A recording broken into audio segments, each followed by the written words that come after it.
I'm Old Sneelock. Welcome to another episode of Old Sneelock's Workshop. Taking a side note here, I'm right in the middle of making the sheath for the number 80 scraper, but I find myself in need of a sanding stick. So I'm going to show you how I make them.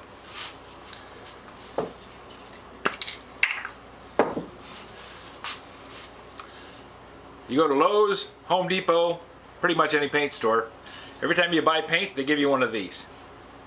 Little mixing stick.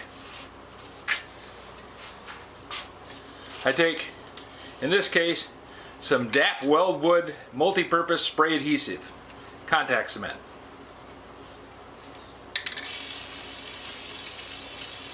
And I spray it on the surface of the stick.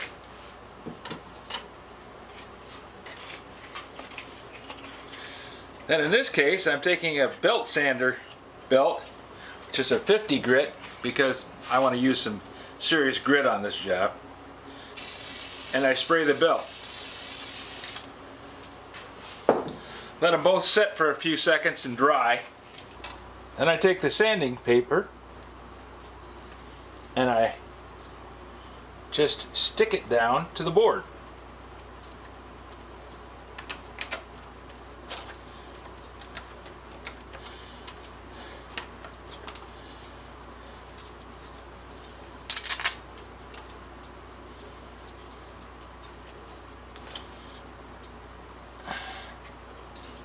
Now the contact cement is almost instantaneous. You let it dry till it gets tacky. When you put the two together, they bond. Now I can sand this down a lot easier.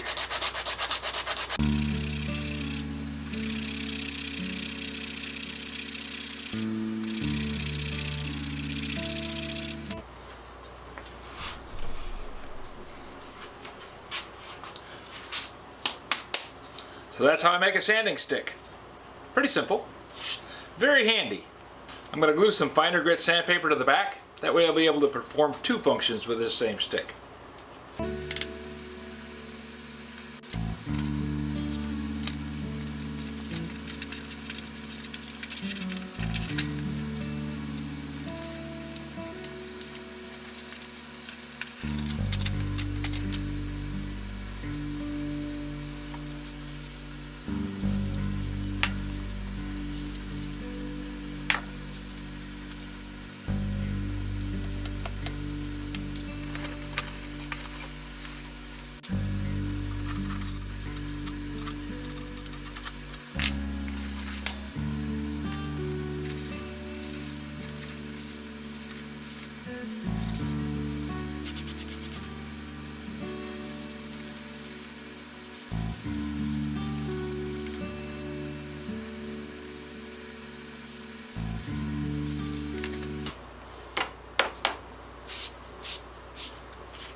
There, sanding stick. Now I have several. This one is getting worn out, so it needs to have the sandpaper replaced, but I use this one for fine polishing. It's nice because you can get into tight spots, but it has enough stiffness that you can actually do some work with the sandpaper. When they're worn out, you can go to the hardware store, and if you ask them nicely, they'll give you one of these without buying any paint. But I have so many now that after painting the house this summer, I don't think I'll run out right away. If you have any suggestions for a new video, questions about today's video, or any of the other videos on the channel, just drop a note in the comments. You know I read them all. Thanks for watching. And if you ever need a sanding stick, I got a bunch of them.